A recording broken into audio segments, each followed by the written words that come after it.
শুক্রবারও রাজধানী সহ সারা দেশে দফায় দফায় সংঘর্ষ, বিভিন্ন স্থাপনায় হামলা, আগুন, প্রাণ হারালো সাংবাদিক সহ 23 জন। প্রধানমন্ত্রী লড়তে লড়তে বললেন, মাথা নোয়াবেন না বলেছেন ওবায়দুল কাদের। পুলিশি হামলার নিন্দা মির্জা ফখরুলের। রিজভীকে গ্রেফতারের পর প্রেস ক্লাব পল্টন এলাকায় তুমুল সংঘর্ষ, বায়তুল মোকাররম ইসলামী আন্দোলনের সাথে ধাওয়া পাল্টা।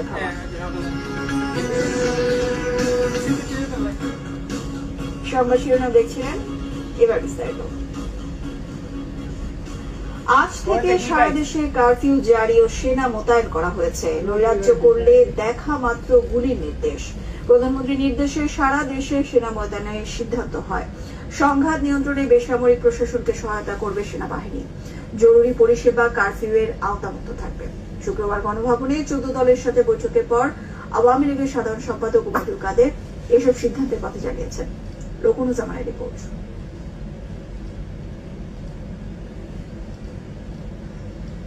কোটা আন্দোলনে রাজধানী সহ সারা দেশে সহিংস পরিস্থিতির মধ্যে শুক্রবার সন্ধ্যায় গণভবনে প্রধানমন্ত্রী শেখ হাসিনার সাথে বৈঠকে বসেন 14 দলের নেতারা। বৈঠকে কোটা আন্দোলনে সহিংসতা নাশকতার জন্য জামাত বিএনপিকে দায়ী করেন 14 দলের নেতারা। প্রধানমন্ত্রীকে রাষ্ট্রীয় নিরাপত্তা রক্ষায় কঠোর পদক্ষেপ নেওয়ার আহ্বান জানান তারা। বৈঠক শেষে রাতে গণভবন গেটেই ব্রিফিং করেন আওয়ামী লীগের সাধারণ সম্পাদক, সড়ক পরিবহন ও সেতুমন্ত্রী ওবায়দুল কাদের। জানান, জনগণের জানমাল রক্ষা ও রাষ্ট্রীয় নিরাপত্তার স্বার্থে সারা দেশে সেনাবাহিনী আন্দোলন করে সাধারণ ছাত্ররা আর আওয়ামী লীগ বিএনপি রেলে ইয়া করে, মাননীয় প্রধানমন্ত্রী দেশে জামাত বিএনপি এটি রেলে ইয়া করে রাষ্ট্রীয় সম্পদ কর্তাতে ছাত্ররা ইয়ারা গার্জিয়ানরা লক্ষ্যে ইন এইড টু সিভিল পাওয়ার দেশে সারা দেশে সশস্ত্র বাহিনী মোতায়েনের সিদ্ধান্ত গ্রহণ করে।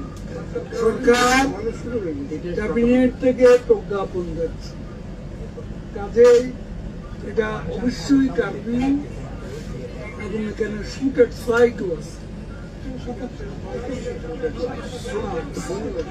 52 আন্দোলন পুরা ছাত্ররা ইয়া করছে।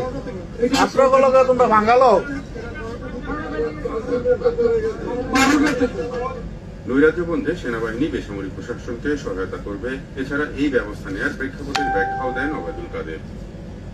এই মুহূর্তে দেশে যে সন্ত্রাস নাশকতা চলছে তার সাথে সাধারণ শিক্ষার্থীদের কোনো সম্পর্ক লাইট কি বেশিক্ষণ থাকলে সমস্যা হয়? নাশকতা বিএনপি জামাতের সশস্ত্র ক্যাডাররাই পরিচালনা করছে। বিএনপি জামাত সন্ত্রাস নৈরাজ্য চালাচ্ছে। এখন খালি বিএনপি আর জামাতের ইয়া, ঠিক আছে? তারা কি রে ভাই, মানুষ তো বোঝে না, মানুষ কি বোঝে না, জনগণ কি বোঝে না? হাসপাতাল আক্রমণ করেছে,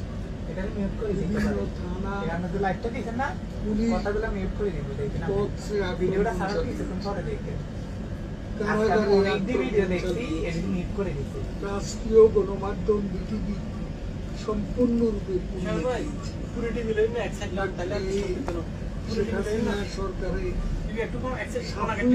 সমস্যা নেই, যেগুলো গুরুত্বপূর্ণ মেগা প্রজেক্ট যেমন metro rail station, Dhaka elevated expressway, সেতু ভবনের মতো প্রয়োজনীয় সরকারি গুরুত্বপূর্ণ ক্রমাগতভাবে কোনো কোনো জায়গায় সশস্ত্রভাবে শৃঙ্খলা বাহিনীর উপর হামলা করে দেশ জুড়ে এক ভীতিকর পরিবেশ সৃষ্টি করেছে। তাদের ধ্বংসযজ্ঞ দেখে মনে হয় তারা রাষ্ট্রের বিরুদ্ধে এক ধরনের যুদ্ধ ঘোষণা।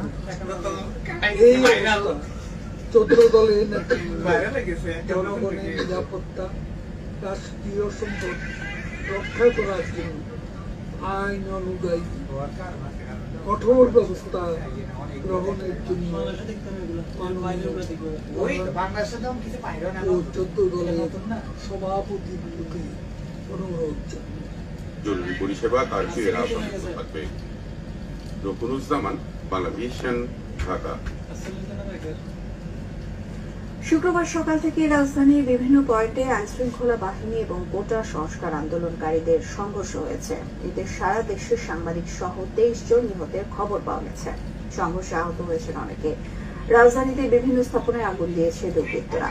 সকাল থেকেই রাজধানীর বিভিন্ন স্থানে রাস্তায় নামে কোটা সংস্কার আন্দোলনকারী শিক্ষার্থীরা। আইন শৃঙ্খলা রক্ষাকারী বাহিনীর সঙ্গে দফায় দফায় সংঘর্ষ হয় বিক্ষোভকারীদের। রামপুরা টিভি সেন্টারের সামনে থেকে থেমে থেমে চলে সংঘর্ষ।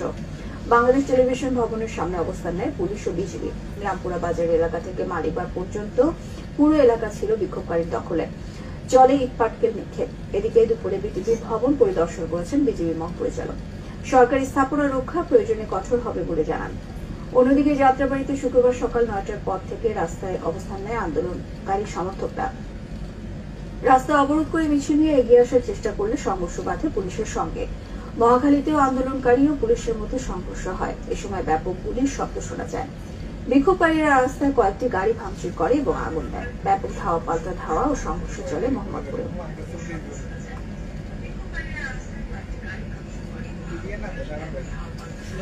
ক্লিয়ার না?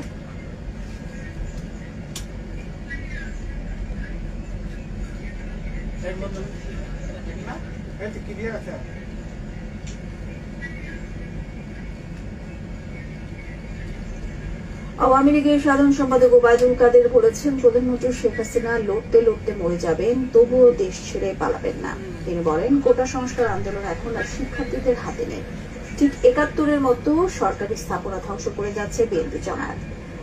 রাজধানীর বঙ্গবন্ধু অ্যাভিনিউতে গণজমায়েতে অংশ নিতে শুক্রবার দুপুর থেকে মিছিল নিয়ে জড় হতে থাকে নেতাকর্মীরা। বৃহস্পতিবার সারা দেশে জানাজায় অংশ নেন আওয়ামী লীগের সাধারণ সম্পাদক ওবায়দুল কাদের সহ সিনিয়র নেতারা। পরে এক সংক্ষিপ্ত সমাবেশে বক্তব্য রাখেন আওয়ামী লীগের সাধারণ সম্পাদক। এ সময় তিনি বলেন, আওয়ামী লীগ ভয় পাওয়ার মতো কোনো দল নয়। সরকারের পদত্যাগ না হওয়া পর্যন্ত আন্দোলন চালিয়ে যাবার কথা বলেছেন বিএনপি মহাসচিব মির্জা ফখরুল ইসলাম আলমগীর। ছাত্র জনতার উপর গুলি না চালাতে আহ্বান জানান বিএনপি মহাসচিব। বৈষম্য বিরোধী ছাত্র আন্দোলনের আহ্বানে চলমান কমপ্লিট শাটডাউন কর্মসূচি ও সার্বিক পরিস্থিতির বিষয়ে গতকাল সন্ধ্যায় সংবাদ সম্মেলন করে বিএনপি। দলের চেয়ারপারসন বেগম খালেদা জিয়ার গুলশান কার্যালয়ে বিএনপি মহাসচিব মির্জা ফখরুল ইসলাম আলমগীর বলেন, কোটা সংস্কারের যৌক্তিক দাবি মানার বদলে আন্দোলনকারীদের গুলি করে হত্যা করছে। সরকারি দলের কর্মসূচিকে বৈধতা দিতেই শুধু দলীয় কার্যালয়ের সামনে কর্মসূচি পালনের বিধিনিষেধ আরোপ করা হয়েছে বলে মন্তব্য করেন বিএনপি মহাসচিব।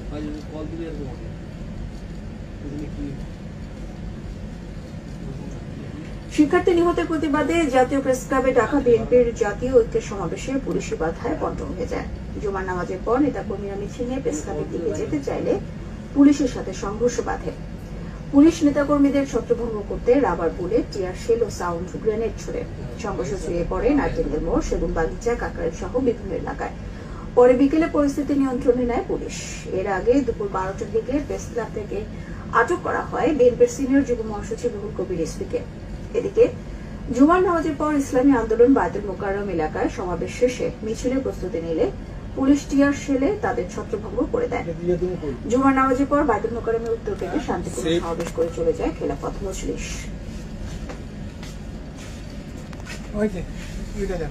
ফিনিশ। হ্যাঁ।